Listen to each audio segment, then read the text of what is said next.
have today. Where I'd like to start is with the Fair Labor Standards Act. And obviously, that's not one of the 4 wage payment collection acts, but it's important with regard to how it interrelates with these state acts. The state acts do not provide any substantive entitlements to either the payment of wages or the provision of fringe benefits. These state wage payment collection acts provide remedies for other violations of law, mostly based on type of a breach of contract idea, that there's a contract between the employer and employee for the provision of certain benefits, the payment of a specific wage, and that doesn't occur. But then you can also have the relationship to look at state law, which obviously can provide certain substantive entitlements to pay or benefits, or to federal law. And when you look to federal law, you're probably going to first look, obviously, to the Fair Labor Standards Act.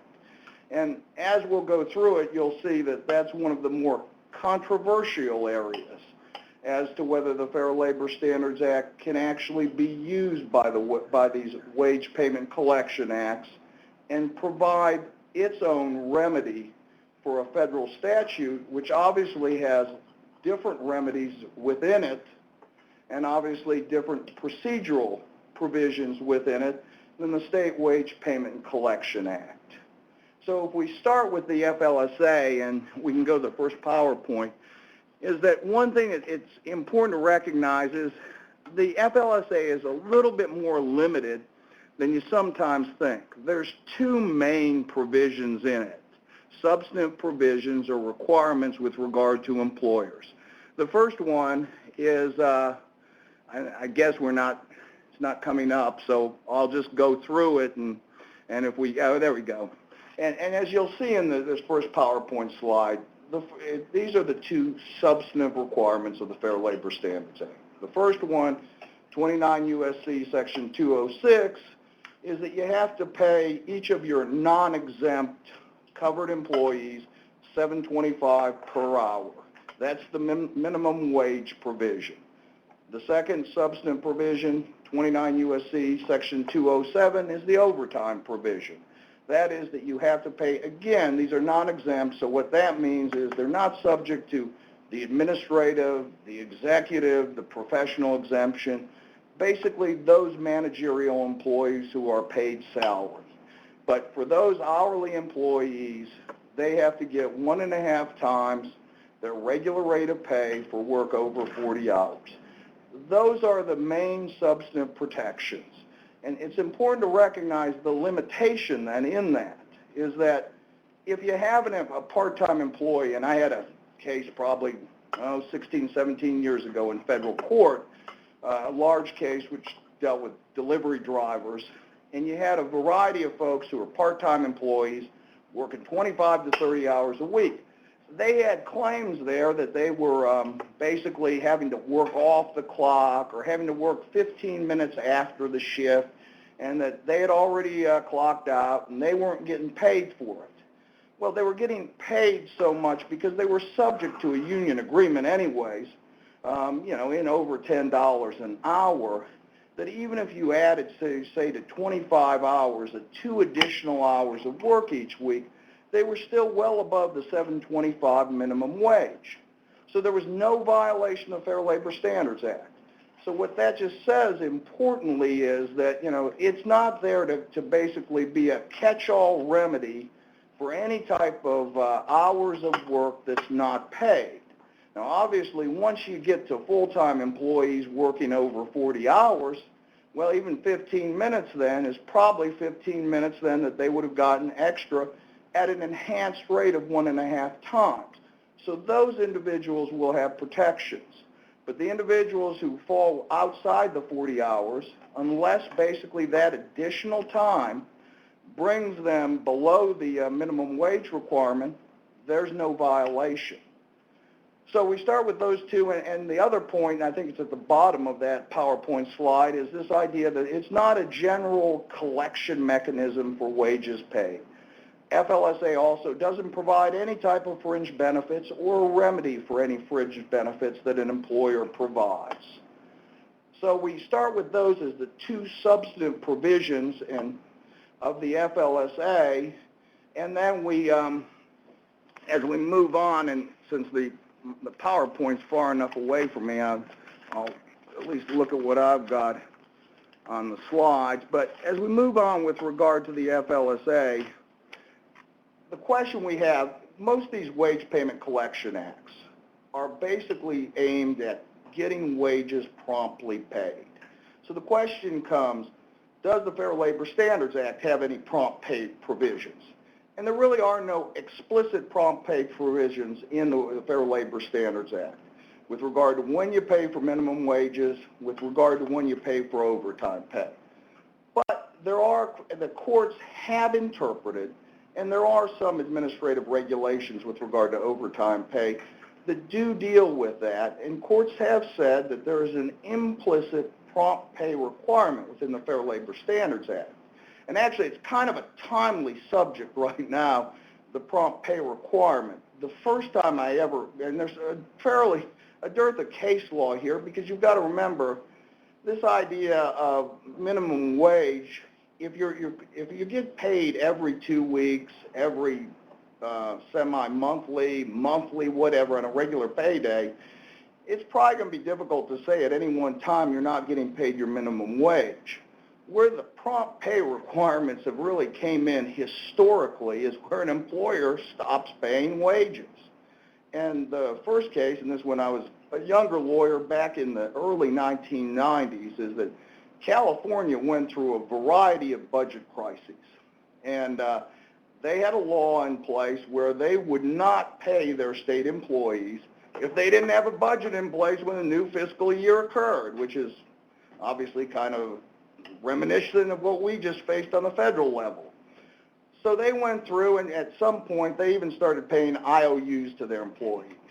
They hand them a paycheck with an IOU, which is interesting is that they claimed that the IOU actually was a negotiable instrument, and in fact banks were taking those IOUs during the period of time from employees, giving cash to them, and what happened is they got a 5% increase on the face value of the IOU once the state finally paid their budget. But a federal court judge said, no, that's not cash, it's not a negotiable instrument, it's scrip. We all know what scrip is. It was just something that your employer gives you, and the only place you're going to be able to get anything back for it is at the employer's store. And that's what a federal judge said. But what you had is you had a case, Biggs v. Wilson, that came up, and this was from the 1990 failure to pay. It was about a 2-week delay in wages. Brought a claim saying, look, the FLSA implicitly has a prompt pay requirement. We haven't been paid. We deserve damages for it. Interest with regard to those 2 weeks of time when we weren't paid, everything in the world. Went up to the Ninth Circuit. Ninth Circuit said, you were right. It's a violation of the FLSA if you don't get paid your minimum wages on the payday that it's due. Now, there's where the vagueness kind of comes in the standard for basically when you look at it from a general standpoint. I mean, there was no dispute in that case. The minimum that these individuals were going to get paid on a particular payday, and they didn't get paid, and the only reason they didn't get paid was because they didn't have basically a budget in place. And the state officials thought that they were prohibited from paying them anything. So what happened is they said, no, if you don't get paid your minimum wages on that regular payday, that's a violation of the FLSA, and you employees are entitled to prejudgment interest basically for the time period that you didn't get your checks. That case, there was a claim for liquidated damages. It was just brought against the state officials, not against the employer, the state of California. The district court said, we don't think you can get those liquidated damages from these officials, although they allowed the claim to go forward, because there are certain provisions about who is the employer and individual liability. But they did allow the prejudgment interest in the case. So that kind of that's the main case. And why I say it's kind of important today is that in the last month, federal government employees have sued in the Court of Claims alleging that basically their delay in pay is a violation of the Fair Labor Standards Act. The same type of argument of Biggs v. Wilson. In there, I think what at least the initial case was, look, we had a payday from September 22nd to October 5th. From October 1st, when the time period the budget wasn't in place, to October 5th, we weren't paid those wages on October 11th. And those were wages that we were clearly due on our payday on October 11th. That's a violation of the Fair Labor Standards Act.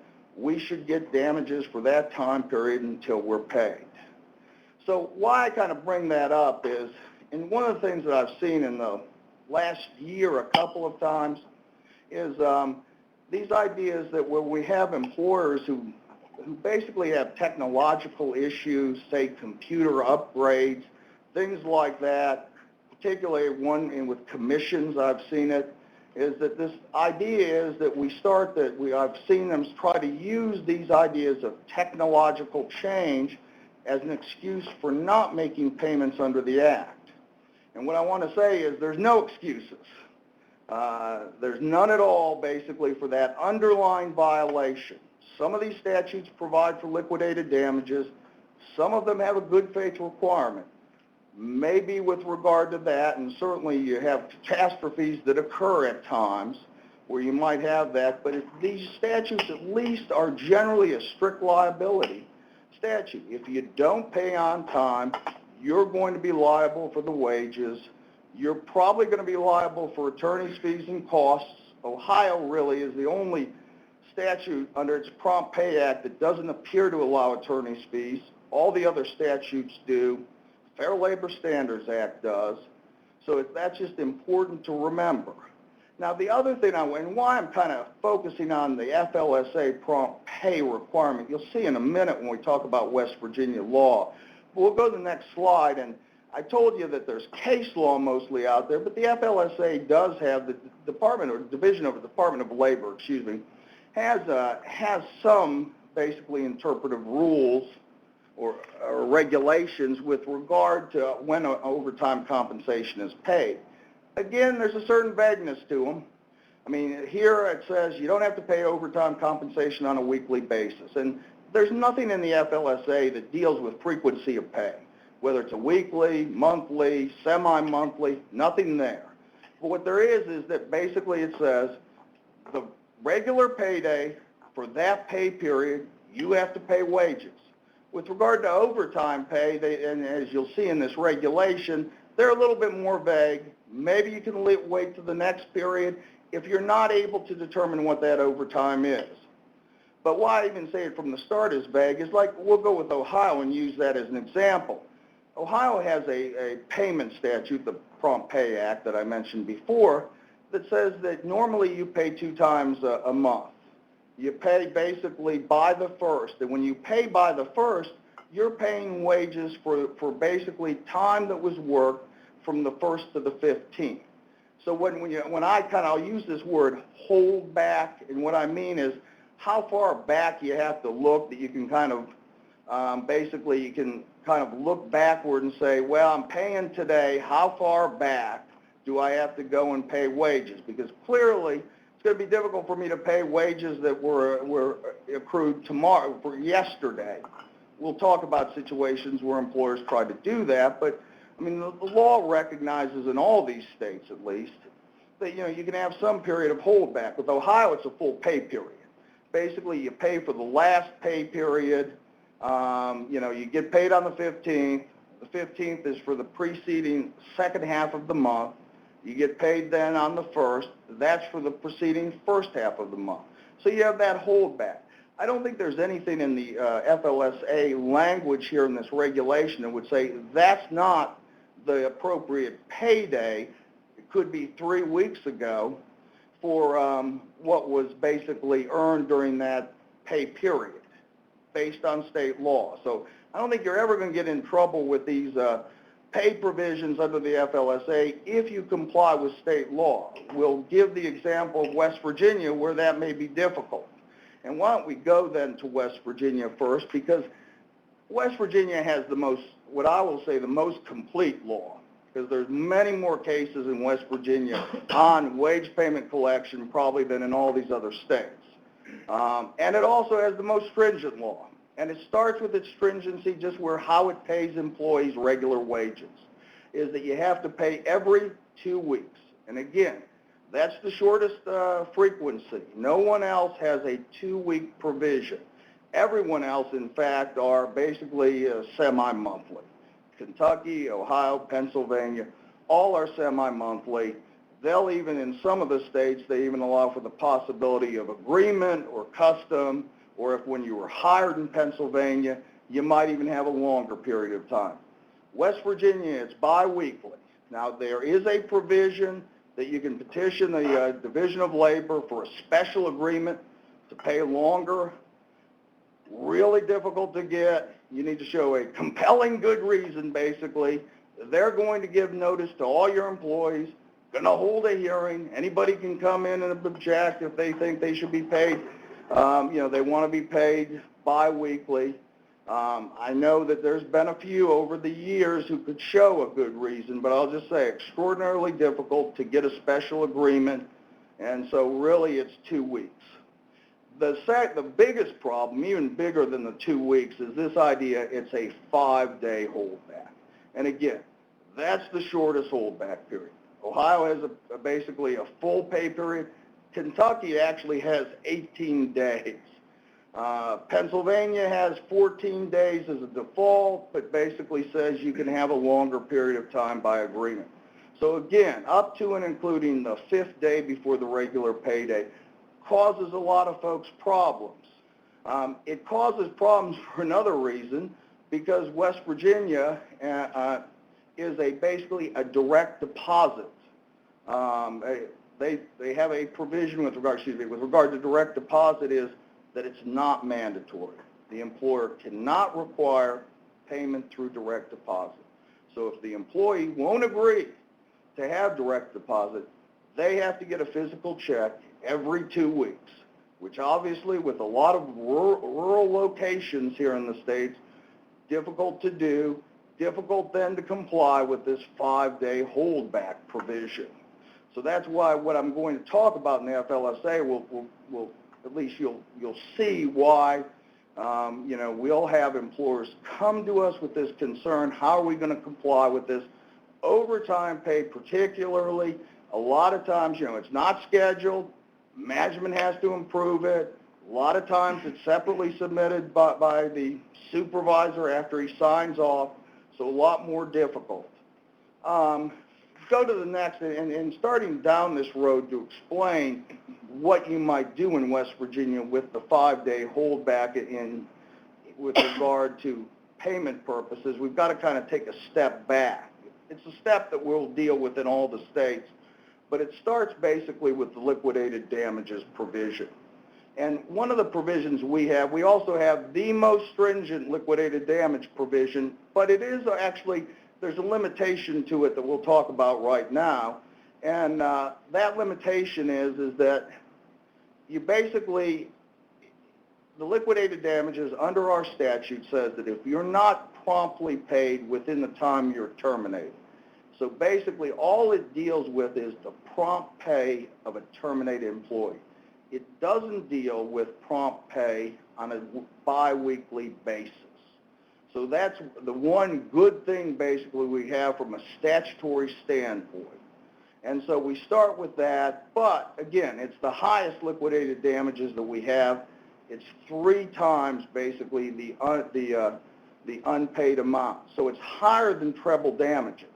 Because look at what you have at 3 times is that you're looking at, say I have $1,000 unpaid. Well, 3 times is $3,000, so that's a total of $4,000. If you look at what the FLSA is, which is double damages, $1,000 in unpaid wages, $1,000 in liquidated damages, $2,000. So you start with that we have this liquidated damage provision with terminated employees, at least by the statute. Then we get to the problem. If we go to the next slide, you'll see here, we have an administrative rule, though, that says that, in fact, any violation of the West Virginia Wage Payment Collection Act could be the basis for a liquidated damage award, and that's what 2554 is. That the penalty under 2154E is the liquidated damage provision. So we've got a conflict here. We've got a statute that only deals with liquidated damages in the termination setting. We've got then a regulation that says, no, you can get liquidated damages for any violation. And that's why when we bring this up with how you're going to handle regular pay, it's important because you want to see what your possible exposure is. We've got a case in 2012, the Atchison case decided by Judge Chambers. And what he says, he looked at that regulation, looked at the statute. In that case, what you had is you had an employer who was paying once a month. And that employer was paying clearly in violation of 2153.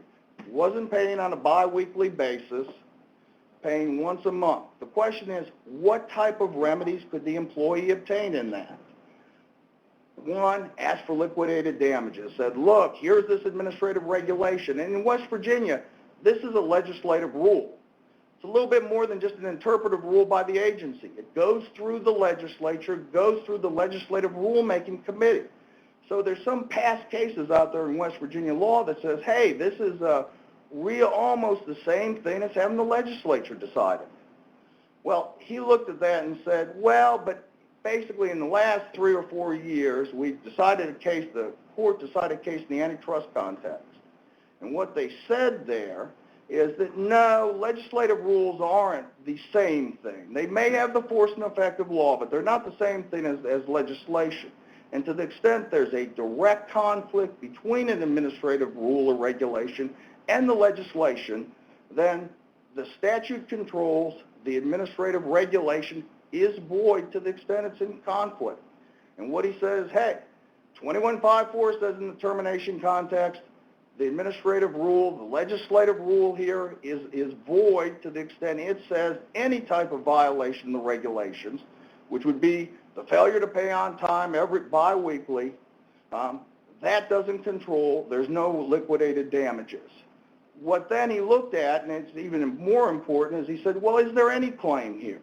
And he looked at 2156, which is basically a provision that says if you're not being paid biweekly, you have to make a demand on your employer and request to be paid. And if your employer doesn't do anything in 5 days, then you've got a claim for legal interest on what you aren't paid. But if you don't make that demand, and he kind of added a little bit of a gloss there and said, well, maybe if the employer shows it's not going to comply, such as said, we don't, they held a meeting and said, we don't care about the Wage Payment Collection Act, you can do whatever you want. Well, maybe I'll also say that would be a refusal, as the statute says, to comply with the act. So he said, there's no claim here, employee didn't make a demand, and the employee's been terminated. By the time he was terminated, all the wages were paid. So there's no unpaid wages, so there's no claim. So that's one of the good things about West Virginia. The question he always still has is, it's a federal court judge. It's a good case, the Kessel case under the West Virginia Supreme Court, but there's another case where the court before, and we'll talk about it in a minute, had basically said, yeah, the legislative rule's in conflict with the statute, but we like the legislative rule. We think it makes a heck of a lot more sense than the statute, so we're going to enforce the legislative rule. So you're never 100% sure what the court might do. But you start that, and what you're going to do, you recognize this, that the 2-week provision isn't as, that the damages that you might have may be somewhat limited when you look at what you're going to do with this 5-day holdback. Then we get to the FLSA issue. And where we get there is this question as overtime compensation. Is that basically something that you can make a claim for? Because again, the main provision where we started down this road is how are you going to get your overtime in up to and including the 5th day from your payroll? That's the problem. And basically what we have at West Virginia law is, and well, let me start, what you have at the FLSA is that under 29 U.S.C. 218 is that you can have a more generous state law with regard to minimum wages. And as in the 4 states we have, Ohio's at $7.85 per hour. Obviously, the FLSA is $7.25. So Ohio provides a more generous minimum wage. They're going to go up 10 cents in January 1st to $7.95. All the other states are at $7.25. So you can have that. You can have also a more beneficial work week provision, such as instead of 40 hours a week you get overtime, a state could say 35 hours. Or a state can say after 8 hours you get overtime. So it's not that state law is somehow preempted in the sense that it cannot be there. But what it has to be is generally the same or more generous with regard to employees. What you have then is that you've got kind of two types of fair labor, I'll say is Little Fair Labor Standards Act, where states have these where basically they kind of mirror federal law with regard to payment of minimum wages and payment of overtime. The first type is what you really have in Ohio, Kentucky, and Pennsylvania now, and basically it's basically just a separate independent statute. Generally it enforces the same types of things with regard to minimum wage and overtime pay, but it's independent of the FLSA. What you have in West Virginia is you have a statute that's not independent. In fact, you almost have a stopgap statute in West Virginia, because what is there is that you've got the definition of employer is that if you actually employ 80% of individuals who are subject to a law, and I think we basically probably have it up here on this PowerPoint now, if they're subject to a law relating to minimum wage, maximum hours, and overtime compensation, then they're not basically covered by the state law. So that means that the only remedy that they can then have is a remedy under the Fair Labor Standards Act if they're not paid time and a half over 40, or if they claim somehow that there was 15 minutes here, an hour there, they weren't paid when they should have. And overtime pay is obviously a great amount of the kind of cases you have under Wage Payment Collection Acts. So unlike Ohio, unlike Kentucky, unlike Pennsylvania, the only statute that employees in West Virginia can use is the Fair Labor Standards Act with regard to recover overtime compensation. And what you have here is that our courts have said, we've got the Hampton Inn case, we've got the Kendall case, and then there's a Fourth Circuit Anderson case, is that the FLSA provides the exclusive remedies for its own violation. And those remedies are obviously different than state law. With liquidated damages, they're different in the sense of it's double damages at most, instead of 3 times the unpaid amount under state law.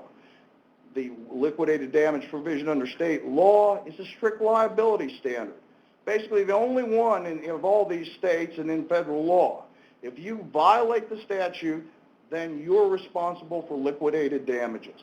There's no scienter requirement, there's no excuse, mistake, whatever. You're liable. Under the Fair Labor Standards Act, there's a good faith provision. You can show, the employer can show, rebut the violation and rebut a claim of liquidated damages if they can show I acted in good faith and I had reasonable grounds to believe that I wasn't violating the act. Don't have that in West Virginia. So basically what our courts have said, the only way you can enforce a claim is through the FLSA. Therefore, you can't use the Wage Payment Collection Act because its remedies are preempted. Now, you have other cases out there and outside of the Fourth Circuit that have said, well, we think Section 218 allows alternative remedies. It's not just more generous provisions with regard to minimum wage or maximum hours, but you can have other remedies. And the problem we have, and this goes back to the 80s, when we first had cases under the FLSA and the state law, is people would bring the same claim, ask for, say, overtime wages, and a court would say, okay, you violated both statutes, we're going to give you liquidated damages for both statutes because we're going to say that the FLSA is attempting to basically regulate something different, separate and distinct from state law. It's regulating overtime wages. State law is regulating the prompt payment of wages. Back then, liquidated damages was 30 days of employment, not 3 times the unpaid amount. But this idea now, if you had that, you're going to get 3 times the unpaid amount at state law. You're going to get double damages under federal law. I mean, I think it's a double jeopardy problem. I understand that it's, that probably from a constitutional standpoint, nobody's going to agree with that, but it doesn't seem right. So I think what the Fourth Circuit has done in these cases, particularly where you don't have any state substantive basis, is important. And that's why I get to that is that in this 5-day requirement is, I don't believe that under state law, you could, since you cannot make a claim for overtime wages, my belief is the 5-day holdback provision doesn't apply to overtime wages. And you go back to federal law and the FLSA and the idea that you pay it basically at the regular payday or when it can be calculated.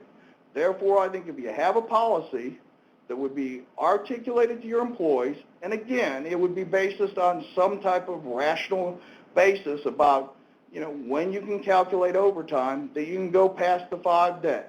Having said that, generally I'm relying on federal cases. You may have to litigate this in state court, and you never know what a state court judge is going to do with it. But I think there's an argument there, a good argument, and I think the other thing is the idea of what type of damages you might recover when you're dealing with regard to active employees is different. I will still say that when you're going to deal in the termination setting, you're better off to try to get all overtime paid within the Wage Payment Collection Act time limits that we'll talk about in a minute. But that's just one issue with regard to holdback. I think you can go more than the 5 days with regard solely to overtime wages. There's still an issue out there. The next one is the direct deposit. We've talked about this a minute ago. This again just shows that you have to have an agreement from the employee. Kentucky says you can do it mandatory. It's very clear. You don't need any agreement to do direct deposit. Obviously, you can't have any charge to the employee by doing it from a bank. Ohio doesn't have any laws that I'm aware of on it, so it's kind of up in the air whether you can require it from a mandatory standpoint. Pennsylvania is like West Virginia. It requires some type of agreement before you can do it from a mandatory standpoint, direct deposit. But obviously that's an important issue, you know, creating all the paper, mailing that to all remote job sites is an expensive type thing. I know employers are not happy about it in West Virginia, that it's not mandatory. If we move on then, with regard to, and let's go first now to Kentucky, and we'll come back to West Virginia in a minute. Okay, I have plenty of time. With Kentucky, let's just deal with the time for payment of active employees. Now, I think I briefly covered this. Again, 15 days payment is that basically, or bi-monthly, obviously, this could be 16. So you've got a semi-monthly requirement there with regard to payment of employees, but you have really the longest holdback, 18 days, that you can hold back and then basically calculate wages 18 days back. The other thing you have is that with regard to this payment, the timing of the payment, it does not govern basically those exempt employees, bona fide administrative, professional, executive, and I think it even throws in supervisory employees, also outside salespersons and what they call an outside collector. So those aren't even covered by basically this frequency of wage payment. Now, with Kentucky, I mentioned if we go to the next one, there's the Labor Cabinet has basically, through their Office of Workplace Standards, has questions and answers. One of them with regard to direct deposit says very clearly that the employer can require direct deposit so long as you have the ability to withdraw it without having to pay a fee to the financial institution where it is. So Kentucky, like most things, is a lot better than West Virginia with regard to the law they have. We'll go now to the remedies. We talked about them briefly in connection with West Virginia with regard to an active employee. We'll talk about them in Kentucky because Kentucky's remedies basically are the same. Whether it's the payment, the failure to pay an active employee on time, or it's the failure to pay an employee who's been terminated. And again, the usual types of things, all wages due and owing, attorney's fees, costs, The other thing is liquidated damages. No strict liability standard that you have in West Virginia, basically the same standard that you have under the Fair Labor Standards Act, the good faith type standard. Again, the employer bears the burden of proof on establishing it. We'll see that Ohio and Pennsylvania probably have the best standards for employers on liquidated damages, but still a lot better standard than you have in West Virginia. And then also says that, you can have an agreement basically to pay less than the applicable wage rate. And we'll see some of these statutes, West Virginia particularly, and it kind of comes up a lot, has a statutory provision is that you can't waive any of these statutory rights. And any private agreement that attempts to waive any right, such as the time when payments due, is going to be void. Pennsylvania has a similar type of statutory provision that says that none of the statutory rights can be waived.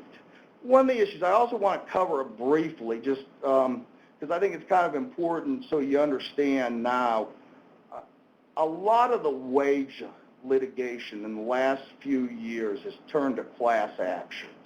I mean, in our state, we see a lot of it, certainly see a lot of it nationwide. And what you have, and why this kind of this issue about the Fair Labor Standards Act and state law is important, is what you have is this hybrid state law FLSA action. And why they want to have it is that the FLSA, not only with regard to remedies are different, as we mentioned, double damages, certainly with regard to timing, if you look at it, an FLSA claim you have to bring within 2 years. If it's a willful violation, it can be 3 years. Most of the Wage Payment Collections Acts are longer. Kentucky's 5 years. West Virginia's 5 years. Pennsylvania's 3 years. So most of those provide a longer limitations period. You also have the issue about class actions.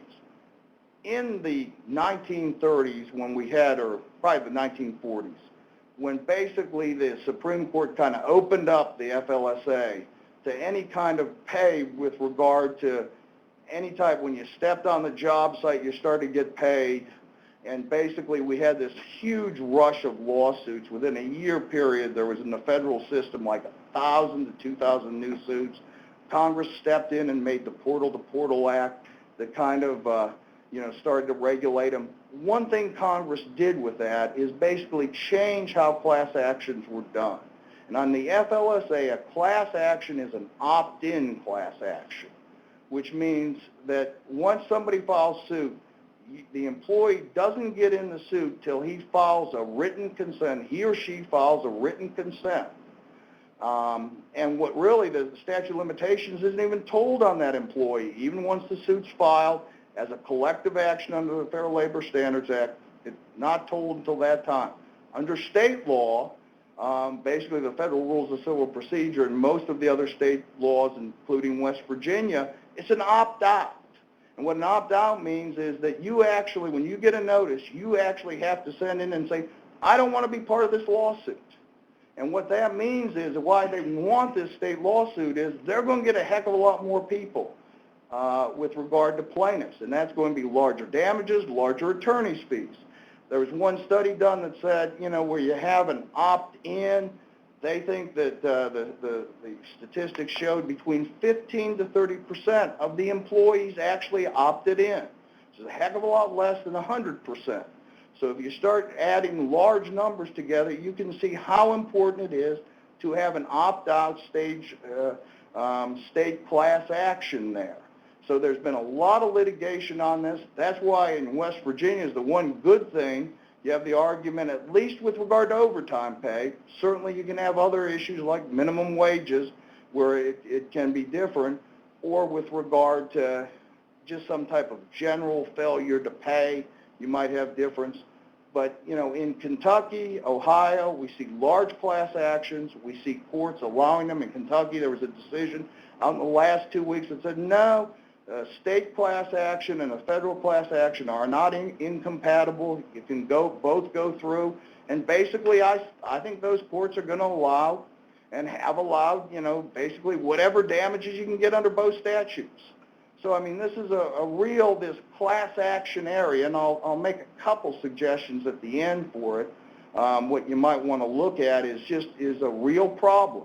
And it's still a problem even under West Virginia law.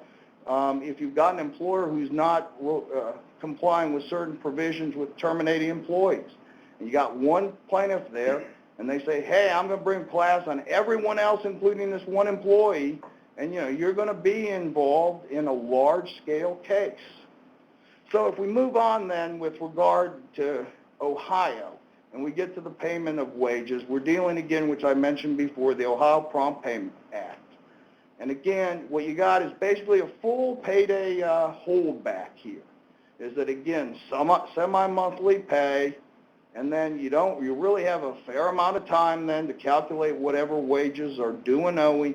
Even as you can see at the bottom, there's even a provision that by custom, by agreement, you might even have a longer period of time that you can do maybe monthly pay. So again, Ohio a lot better than West Virginia, probably similar to Kentucky. Then we'll go on to the Ohio, as I mentioned to you, no law really, specific law on direct deposit. Certain people saying they think because of that you can require it. Some people saying it's an open issue, but there's no specific law there dealing with it.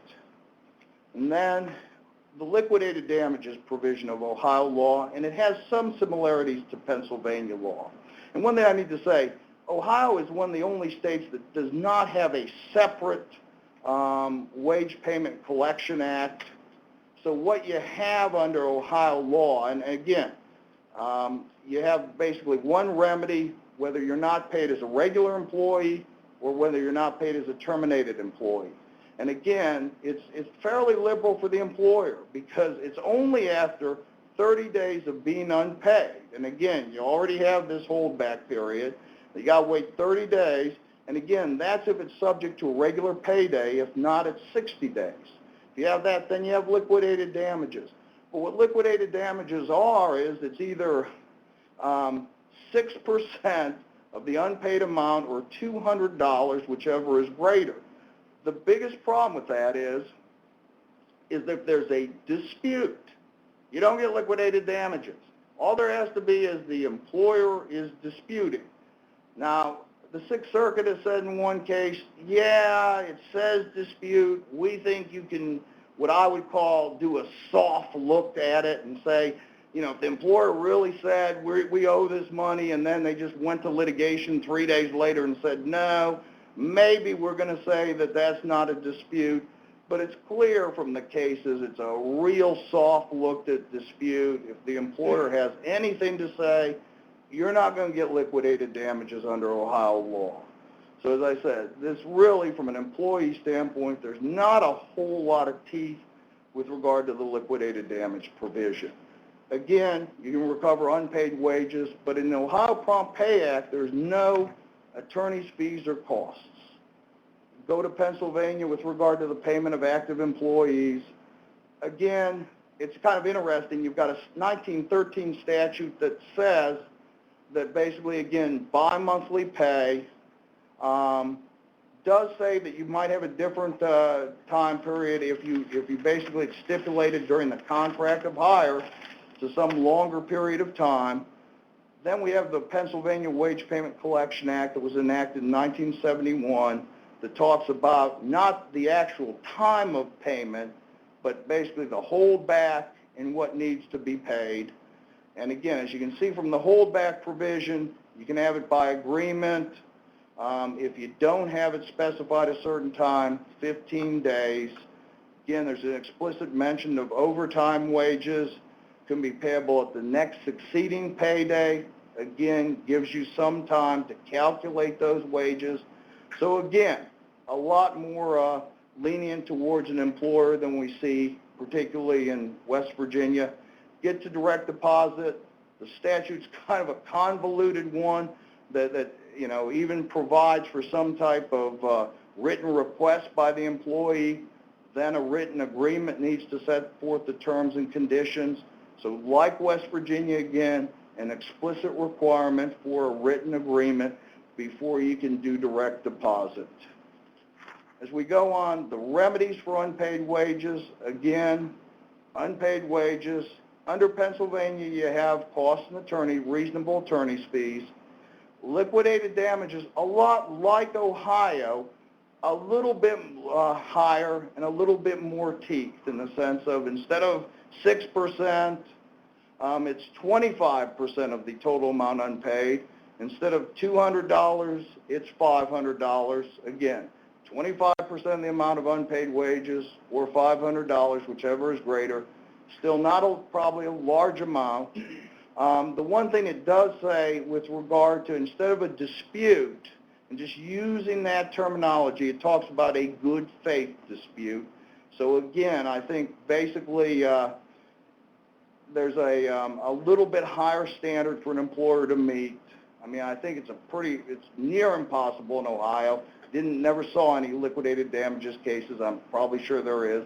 At least the good faith concept that we see in the Fair Labor Standards Act comes in, but I don't think it's still to the level of Kentucky.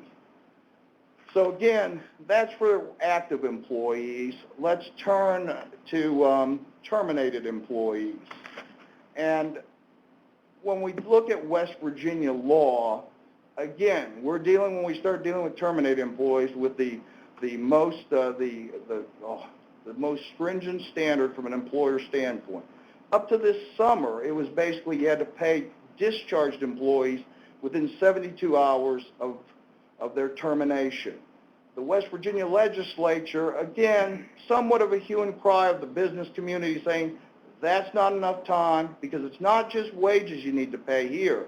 You also have to pay accrued fringe benefits that are capable of calculation and directly payable to the employee, which can mean vacation pay to the extent that you have earned vacation pay that's due at termination, sick leave, whatever other type of fringe benefits that you may be paid, that all has to be paid within this 72-hour period, or at least up to last summer. The change that was made is a mixed bag. I mean, it helps some and obviously shortens the period in some cases. It's basically now 4 business days, and when they talk about business, doesn't matter if you operate all 7 days, business days are weekdays, not holidays, not weekends. So it's either that you pay them within 4 business days or the next regular pay period, whatever occurs first. So again, if you're near the end of the pay period, a day or two before, you might have 24 or 48 hours to pay instead of the 72 you used to have. I will say this, it's always been my recommendation, particularly when we were under 72, and it's, I think, generally throughout the bar here, if you're going to discharge an employee, you want to have that check there to pay him when you discharge him. You don't want to have any issues because there's no provision about how you have to get to him. You basically have to get the darn check to a discharged employee within their hands in 72 hours. And the best place to give it within their hands is to hand it to them there at the termination meeting.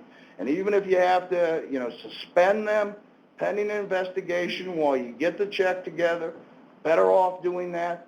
Clearly in this case, if you're near the end of the pay period still, have 24 to 48 hours, you're not going to want to discharge an employee and then, try to get it all together and make sure you get the check to them within the time period. You're going to want to have the check there to hand to them at the termination meeting. If you got, if you just passed the pay period, you got 13 days, maybe a different matter with regard to mailing it to them. I'd be careful about, the problem you have is if you mail to them certified and they don't go and pick it up, then, there's a question as to whether, you complied with it. You didn't get them in their hands. You actually don't have anything back showing that they got the darn thing. So you have that issue there. The problem we have in West Virginia, because we have such a stringent requirements, is a cottage industry of attorneys have kind of grown up in the last 10 years, not as much work. So they've said, hey, these wage payment collection acts are great. All I have to show is that a day late they were paid, and I've got a guaranteed recovery of X dollars, and I'm entitled to attorney's fees. So it's a great case. There's a no-lose, there's no way I can lose. And generally, if you haven't paid in time, there is no way you can lose. They're right. So you've got them. They're aware of it. You don't pay somebody, the likely result is you're going to get a lawsuit. Every week you can open up our state legal journal and see 2 to 3 cases at least, maybe more, that are brought solely because people weren't paid, discharged employees weren't paid on time. So again, it's something you got to be concerned about. As I said, even though overtime may not be covered, I still think you need to do whatever you can do to ascertain it with regard to a terminated employee and get it paid. Because you'll have people out there filing suits if you don't pay it within the time period provided in the statute. And, you know, you're not going to get your fees back even if you win the case after it's all done and over. So you want to stop that type of suit before it ever gets filed and pay whatever wages, you know, are due and owing under your policies. If you have an employee who's quit or who is laid off, those employees can be paid at the next regular payday. Again, depends when, I mean, certainly, again, it depends when they quit or laid off with regard to how much time you have, but you have that provision there separate and apart. Now, if somebody would give you a notice of more than 1 week's pay that they're going to quit, then you have to pay them on the day they quit. And again, liquidated damages can come in with regard to those individuals. I've got this, it's probably in the wrong place, but I'll just briefly cover it because all these laws have provisions, even when you hire the individuals, that you got to notify them of their pay rate, you've got to notify them how their fringe benefits are calculated. West Virginia has, I think, even a little bit greater law, and let's talk about it for a minute because you can see where it can come up in these other states too, is that it's not just before you do it. If you're going to make a change with regard to how their wages are calculated or fringe benefits, it's not just 2 days before. You've got to give them notice at least 1 full pay period in advance prior to making that change. So you've got to, you know, and let's take an example with vacation pay. Let's say that you want to start a policy where people are going to, let's do the terminations provision. Last year you got to count, you know, you basically started vacation from January 1st to December 31st. You run it as a calendar year. So you say this year we've allowed people to, we're going to pay their terminated employees who've been terminated, whatever vacation they still have due and owing. We want to change to a policy where we're not going to pay that anymore. So you're not going to get any unused vacation pay benefits paid you at termination. Well, if you're going to start that and you're on a calendar year provision, you're going to at least need to do it 1 pay period in advance of January 1. If you don't do it 1 pay period in advance, somebody's going to claim it's not effective for the next calendar year and they get those benefits. You're better off any significant pay period changes giving as much notice as you can, and I'll give you an Ohio case, which is, I think would be followed in West Virginia. In this case, it's an Ohio Court of Appeals case. Individual, the company basically had paid, they said you could basically use vacation pay benefits that you earn this year or next year. That in November of a year, they said, we're going to stop that. Next year, you're not going to be able to use vacation pay benefits from the last year. So basically in November of a year, they adopted what I will call a use it or lose it policy. And so then the employee continues to work, this individual, works and then is terminated the next year, says, hey, I'm entitled to 20 days of vacation that I didn't use last year. Employer said, no, heck, in November, we told you you're losing those vacation pay benefits. Now, in this case, the Ohio Court of Appeals said, employer, you lose, and the basis for them losing is they never submitted the revision into the record. And one important thing is any types of things you do, any changes in policies, you want to keep it. I mean, I don't know why they didn't submit it into the record, and they just said it's a failure of proof, the appeals court. But you want to have it. You want to have it dated if basically when you gave it. Certainly you want to have, to the extent you're going to have a change like that, you want to have employees signing it. You'd rather even have the signature, have the policy attached. I mean, here I think they did submit the signature from the revision that he received it, but they didn't have the policy. It was just, hey, I signed this policy. But then the court went on and said, okay, even if we believe you and you did this, you know, this individual had accrued those benefits by November. You didn't tell him in November when this policy revision, hey, if you don't use those vacation pay or those vacation days in the next year, you're going to lose them entirely. And they said, you know, we don't think you can do that. You can do it prospectively and say, starting next year, you got to use it within a year, but we're not going to use that retrospectively and allow you to take away those accrued benefits at the end of the year. And I think the exact same thing would happen in West Virginia. So if you're going to make modifications to the policy, I mean, are you taking away something that somebody has today? And if you're taking it away, it's likely that it's not going to happen. Now, maybe if they had said it back in March, okay, you got to really use your vacation this year. Probably wouldn't work under West Virginia because somebody's going to argue you needed to give that one pay period in advance of the beginning of the year. But, I mean, just remember that even in these other states that modifications can be tricky.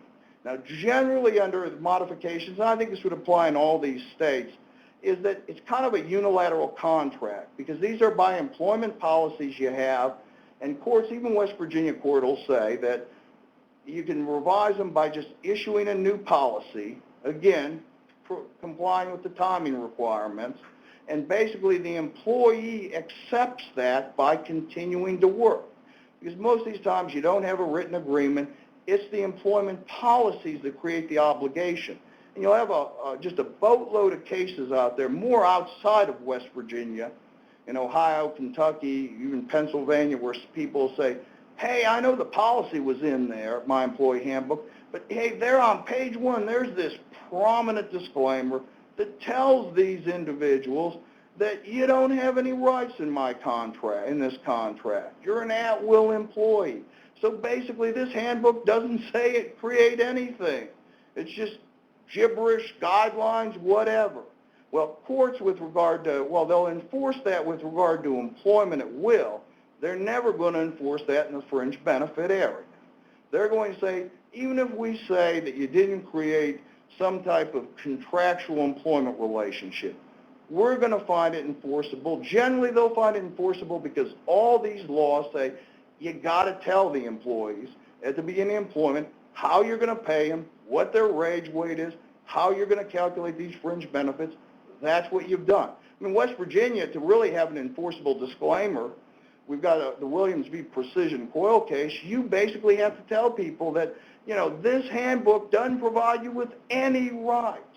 So, I mean, it goes about as far as the disclaimer you have to go, but even still, they're going to say, you need to tell them what their fringe benefits are, and because it's there in your employee handbook, we're going to find a binding contractual obligation for what you put in there. Let's go and then talk about fringe benefits. I mean, we started getting this area about how do you calculate them. And the law changed with regard to West Virginia, or basically was made as clear, maybe as clear as mud, but still was somewhat clarified back in the Meadows case. And prior to that, there was this question as, can you ever basically have a fringe benefit that you condition, say, that you're not going to have any, that you're not going to pay unused portions of the fringe benefit upon termination, basically a forfeiture clause. And there was a lot of discussion, particularly with regard to vacation pay, that no, we don't think anybody's ever going to say that. There was a fair amount of states out there that said you couldn't do it, some that said you could. One of the problems is if you look at the labor law area and the development of vacation pay in it, arbitrators, even courts have kind of said, you know, vacation pay is used for additional compensation. It's deferred compensation. So again, courts and arbitrators in the labor collective bargaining agreement context are really leery of cutting people's rights to vacation pay off. And that was one of the reasons why we thought it would be difficult, even though when we have basically this idea of accrued fringe benefits that are capable of calculation and payable directly to the employee. It said that, that we're not going to, that you can have an agreement, and this statute's not going to trump an agreement you have with regard to calculating fringe benefits unless it's in violation of the Act. So you had that, so there was a real question there. Meadows did say that it's up to the employer, basically, to promulgate policies, and those policies it promulgates is what's going to create the obligation or create the entitlement to benefits. Wage Payment and Collection Act, as I said to you when we started the seminar, in none of these states, including West Virginia, provides any substantive rights, any substantive entitlements to fringe benefits. Court said you do it through employment policies. So we start with that. Then the court went on and said the employment policy is going to determine what's accrued or what's a vested benefit. And in most of the states, Kentucky relies on this kind of vested benefit concept. So we're going to look at the employment policy decided. Court also said, you can have a policy as long as it's explicit that basically employees are not going to be entitled to unused fringe benefits at termination. Has to be very explicit in the policy. The second thing, obviously, you can have eligibility requirements other than just performing services that would have the accrual, that would provide for the accrual of fringe benefits. And, and I'll use a term. I mean, there's a couple terms. I don't know how well they're accepted in the HR. They occasionally show up in these cases. There's kind of what we'll call the pop-up policy. And what that means is on a particular day, a lot of times the anniversary day for an employee, sometimes December 31st, on that day, solely because they're employed on that day, they'll get all their vacation benefits for the entire year. So December 30th, they have nothing. December 31st, they may have 2 weeks, 3 weeks, whatever. And that's why it's called pop-up. I'm not saying it's an HR term, but you'll see it occasionally in the court cases. That's an eligibility criteria that basically in Meadows the court was saying we're going to enforce. You also have, and I think I might have, you've got this pay-as-you-go policy, or earn-as-you-go policy. And what that is that you're earning your vacation in the year that you're taking it. So what will happen with those policies, and basically prior to 1999, our Division of Labor said you can't forfeit a benefit, and no matter what you say with regard to vesting, we're going to say you're always earning vacation for the next year. So we would always suggest to employers, adopt an earn-as-you-go policy. Basically then, you're not going to be on January 2nd of the year, you're not going to have 10 days, they're only going to have a day at most. July 1st, you're going to have 5 days earned of vacation. So if you're basically going to have to pay that, if the Division of Labor would prevail or you're not wanting to fool around with the darn case and spend that money, you're going to have less days. The earn-as-you-go policy, the one negative thing of it is that you're generally actually giving folks vacation that they haven't earned in advance of earning it. And the problem is they may show, tomorrow they may quit and they've taken 7 days of vacation when they've only earned 2. So you have the issue of what you do with that we'll talk about, but there'll still be, people will use the earn-as-you-go policy still. My belief is the policy you need to have is basically you don't get any unused vacation pay benefits upon termination. And the reason for it, there's 2 reasons. The first reason is, you got so little time to pay discharged employees everything they're doing owing, you don't want to be fooling around with vacation pay benefits. The second reason is the other part of Meadows that said, we're going to give you this sweet part that you're the one who's going to be able to determine what the rights are, but we're going to give you a bitter pill too with that, is that if you have an ambiguous policy, we're going to construe that ambiguous policy against you. And what they later said in the Tucker case is that, large employers who have these employment handbooks, they can hire competent and intelligent attorneys with full use of Queen's English and their subtle knowledge of the nuances of employment law, and you can have teams of lawyers can determine that the policies are clear. Like that ever happens, but I mean, they wax on eloquently about rooms full of lawyers who are going to be dealing with a vacation pay policy to make sure that a large employer has one. What the funny thing was is the Tucker County case was the Tucker County Commission. It was a small governmental agency who probably couldn't hire an attorney. And they even say that eventually after they wax on eloquently about large employers and say, well, yeah, we know you probably can't hire anybody, but heck, you're an employer too. So we're going to apply the same rule to you, and if you have a darn ambiguous policy, we're going to construe it against you. Now, and just so you kind of have a framework for the law, because it's kind of depends, and I'll kind of use Ohio law in a minute to show the difference. I mean, there is a common law contract idea that we're going to construe as a rule of construction that at the end of the day, if we can't figure out what a contract means, we're going to eventually construe it against the drafter of the contract.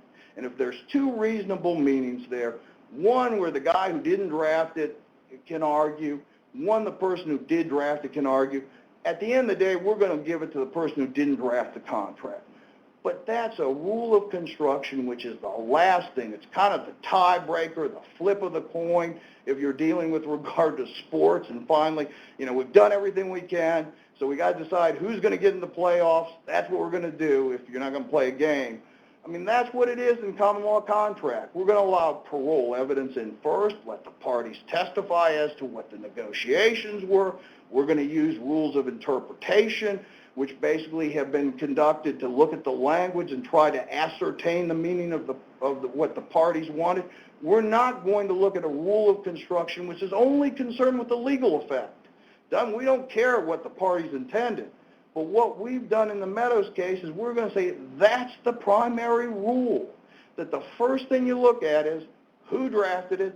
Obviously, it's the employer. And you lose. There's nothing else you can do. We're not going to let you put in parole evidence. Poor Tucker County Commission wanted to put in parole evidence and say, hey, this is a longevity pay. This person wasn't entitled to it. And we said, no, you're an employer. You don't get to do that here. Doesn't matter that you're not a big boy. Doesn't matter you couldn't have a lawyer. You don't get it. You lose. And that's the bad part of the Meadows case. If you have anything ambiguous, and if we, let's go to the Meadows case, the slide for it, and I'll give you an example.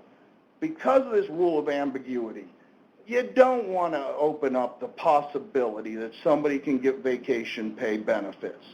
Because or get them in a way that you've basically not defined. And I'll use the Kmart case.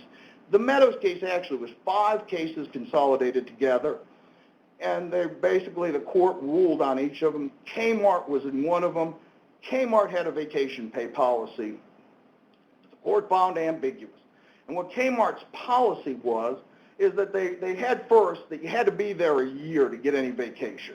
And that's provided in the policy, and the court said, that's clear. We agree. No ambiguity there. Those people weren't employed for a year. They don't get any vacation. The problem started after a year. What happened is at a year to 2 years, you get 5 days. And now, what do we do then when an employee, after getting that 5 days, a month later gets terminated? Well, what Kmart had in their policy is they obviously have the entitlement, and some management folks testify, after that year, they get those 5 days of vacation to use. But if suddenly they quit after a month, then what the policy says is that will be paid 1/12 of their current year vacation due for each month of service completed during the fiscal year. I mean, one thing, the court never really talked about it because they were always the testimony was anniversary year. Don't know where fiscal year came in on the policy when you look at it.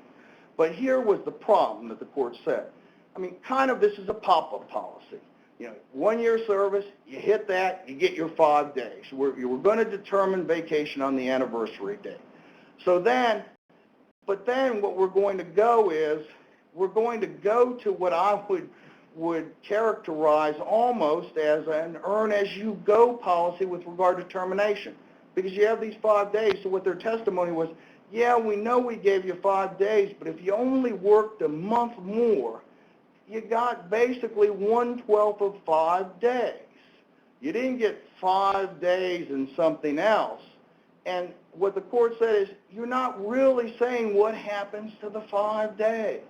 If you said they'd forfeit them if they didn't use it, then we might say, okay, they just get 1/12 of 5 days. But how the court viewed this policy is ambiguous, and I'm not sure it is. I think I can understand it. But what they said is, what you're really saying here is you get 5 days when you get to your first anniversary, and then you start earning new vacation, kind of like the DOL always said, for the next year. Now, maybe you can't use it, and maybe as earn as you go is probably not right because you can't use it. There's another term, it's earn in arrears, which basically that you're earning it for next year, can't use it now, but still if something happens, it's a vested right. And that's what they said. They said, you're not just you're getting 1/12 of 5 days if you quit a month in, you're actually getting 5 days plus 1/12 of 5 days. And so what I'm trying to say is that my view of vacation policies are they're so difficult to craft, particularly once you start talking in fractional terms, that the idea that you're going to have some type of ambiguity is just, it's rampant there, no matter how many teams of lawyers you have in a room. So I think you're always better off. And all these other states, Ohio's pretty clear, if you have a provision that says that you forfeit the vacation, that you don't get the vacation when you're terminated, they'll enforce it. Kentucky clearly will enforce it, and I believe Pennsylvania will too with vacation pay. I think that's the way to do it. I wouldn't try to screw around and give somebody something because you're always going to be faced that you're going to choose wrong, you're going to have some ambiguous language, and you're going to have more, have a court say, you're giving more than you thought you were. There is a case I want to briefly talk about. It's the next one, the Robertson case. And this kind of says that, well, maybe even though we have this rule of ambiguity, there is a chance, and I use the bitter, you've got to take the bitter yet the sweet before, there's a chance that we're not going to let you define the policy. And what happened in Robertson is they had a policy that said, you as commission sales folks, you'll get so many days of vacation in a calendar year. And you can take those days, but you're not going to get paid for them. In fact, we're going to deduct your draw for those days you're on vacation. And lo and behold, next February 15th, the following year, we'll give you all that vacation pay back. And if for some reason, you've taken those 10 days, we deducted your pay, and you got terminated before February 15th, you don't get any vacation.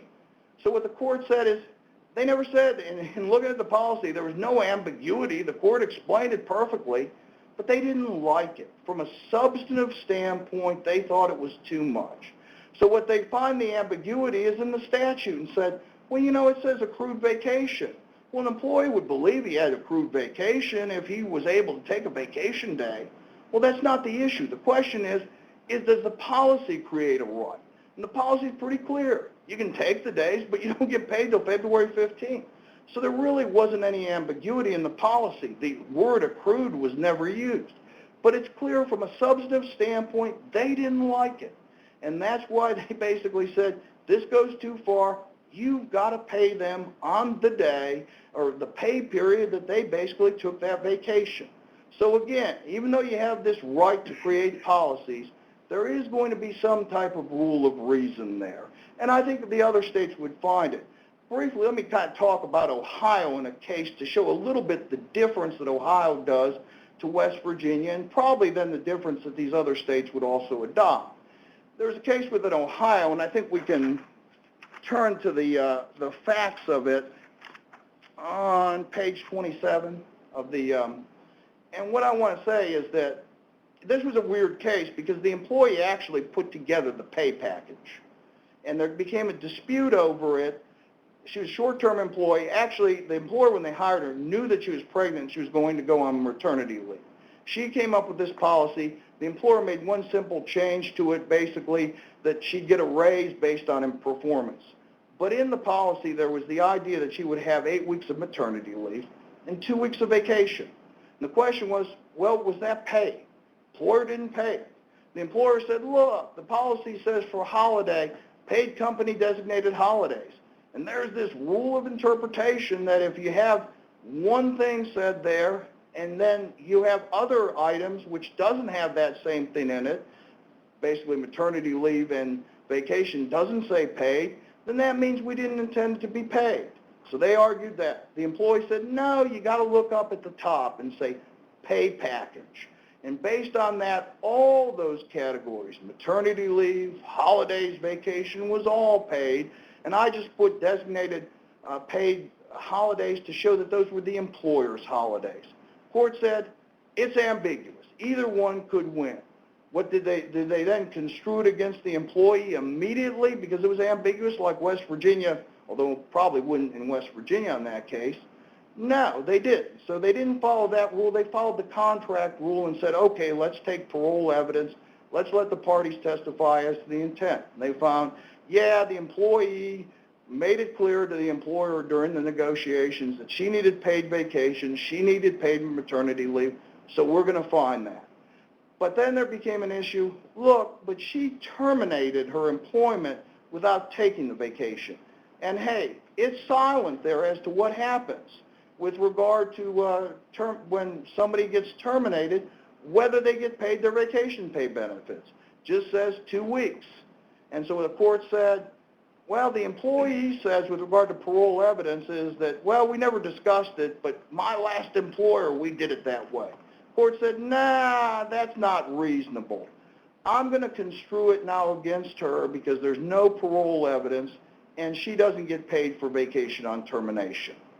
So what you have there, then eventually you do get to the, basically the contract drafter rule. And in West Virginia, I think the same result would happen for vacation pay, is that if you didn't specify what would happen in your policy, and that's why it's critical to specify, if they're going to lose it, they lose it. If you don't specify it, I think you're going to get it. Interestingly enough, one thing that happened in the wake of Meadows, Meadows said you could get it for sick pay. You could actually have a policy here that said you use these days for sickness, injury, and illness, and because you didn't specify in the darn policy that you lose it at termination, you've got to pay it. Well, who would ever expect to do that? Because the eligibility criteria was always sickness, illness, or injury. So what happened is for about 10 years that was the law. Until 2011, they finally recognized what they'd done is wrong, and they said, yeah, we understand that this was a mistake. Nobody would believe that you'd get sickness pay. So if it's silent on sickness pay, you don't get it when you're terminated. One other thing they did to try to handle these cases in the meantime, they still didn't allow parole evidence in, but what they did say is if you have a consistently applied, unwritten policy that you never get, that you never pay benefits, and the employee, the plaintiff in the case knows that policy, he loses. He can't still claim it's ambiguous at the same time knowing you had a policy. So a fair amount of those cases were decided on that ground. We've got some other things on deductions. One other thing I want to mention, because I think it's really critical, in West Virginia particularly, but I think you can find it in these other cases.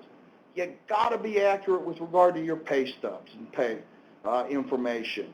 Because what in West Virginia particularly we've seen is that if you have on a pay stub that you have you show how much vacation they have, how many leave days they have, and it's wrong.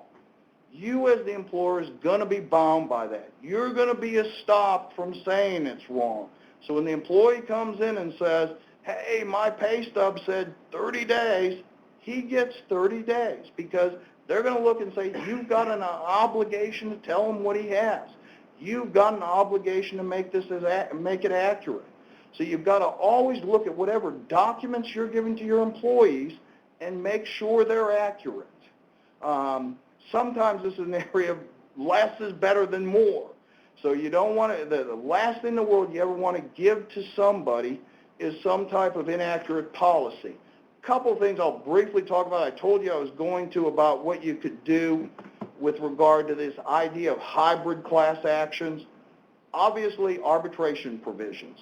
I mean, the United States Supreme Court's been pretty clear in the last few years that you can have a class action waiver in your arbitration provision. That's a way to eliminate these types of claims. Have these individuals go to arbitration, can't bring class actions. The National Labor Relations Board's tried to fight it. I think they've been unsuccessful in almost every court so far. That's one thing. Again, shorten statute of limitations. Kentucky particularly, there's a federal court case under the Kentucky wage law that says that you can have a shortened statute of limitations. So if you have it in an employment application, employment agreement, in Kentucky it was 6 months with regard to this Kentucky wage claim. The federal court enforced it. Normally, because there's no statute of limitations in the act, it's 5 years.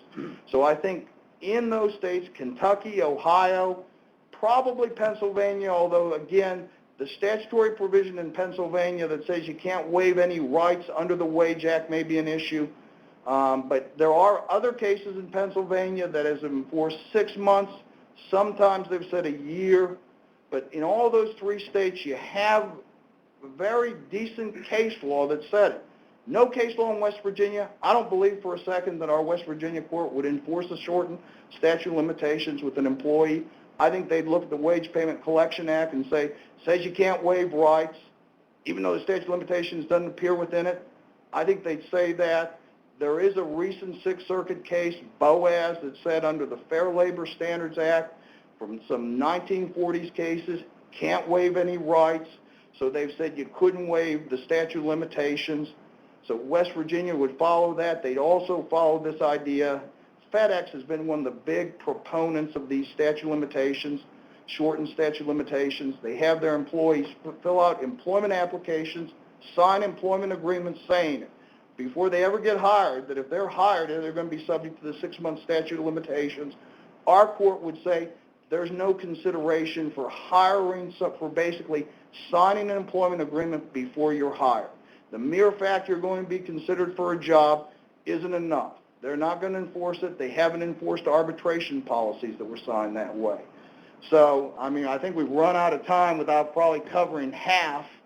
But as I said, I'll have a much longer paper for you here within the next couple of weeks. Are there any questions? Okay, no questions. Well, I can take just a couple minutes on deductions, and let me do it from this aspect of wage assignments. It's critical, particularly in West Virginia, but in a lot of these other states too. If you have basically, obviously you have authorized deductions, which are taxes, union dues, can be health insurance, no problem there. But if you want to take some type of other deduction from pay, you're going to have to get a wage assignment. And let's deal with the earn-as-you-go vacation pay. The Fair Labor Standards Act, interestingly enough, talks about deductions. You'll see in the PowerPoint I have this, that they say if you tell an employee that, we're giving you this vacation, our policy says if you leave employment and you don't, basically you have unearned vacation that you've taken, the Fair Labor Standards Act will allow you to deduct it at the last check, even if it brings them below minimum wage, which is really the issue in the Fair Labor Standards Act. That's fine for the Fair Labor Standards Act, but if you have an earn-as-you-go policy, if you give people vacation in advance and you want to take it back when you terminate them, you need to get them to sign a wage assignment right at that point if you're going to do it. And, I've given you the basically the criteria you need. You can only take up to 25% of the wages. You've got to follow religiously. Our court will say if the employer doesn't even sign it, they've got to sign the wage assignment, then it's not valid. It's only good for a year. You've got to provide the specific amount. So there's a lot of hoops you've got to go through to do that. So just remember that anytime you're going to take a deduction, if you mispaid somebody and paid them too much, you're only going to be able to get that back if you get them to sign a wage assignment. You can sue them for it, And, you know, there's some federal court cases that have said, yeah, you can go, if you make a mistake in fact, pay somebody more, you have a right against them. But you won't be able to take it back through a wage assignment, or you're going to have a violation of West Virginia law. So just be careful with that. The law in other states are maybe not quite as bad, but they still prohibit deductions quite a bit. Even in the theft area, there's an area in West Virginia as to whether somebody commits theft and you fire them for that, whether you can deduct their last paycheck. There's a common law doctrine, it's the faithless servant doctrine that says you lose your wages during the time period that you were disloyal. You forfeit them as a matter of common law. And there's some 1920s cases out of West Virginia that says that. In the 90s, I prevailed in a motion to dismiss in federal court on that issue that eventually led to a settlement in the case. But who knows as to whether our state court's going to say that common law doctrine continues to be part of the Wage Payment Collection Act. I think it's an open issue. I think you have to be careful even there. The Fair Labor Standards Act will say that you can basically reduce wages, such as for theft, if below the minimum wage, if the individuals confess to it or they've been convicted of a crime, one or the other. If they haven't, you cannot deduct such that you're deducting their wages below minimum wage. And what I mean is that, you know, if they work 30 hours, get $7.25 an hour, you know, around $250, you can't take all of it away from them because you think that they stole something where they haven't confessed to stealing. That would still be a violation of the Fair Labor Standards Act. Anything else? I think we're probably close. Yep, I think we're a little bit over. Thank you for your attention. As I said, I'll get out a paper. We'll get out the PowerPoint to you here in the next couple of weeks. Okay, to exit the webinar, simply close your screen. Thank you. Good job, Al. Thank you.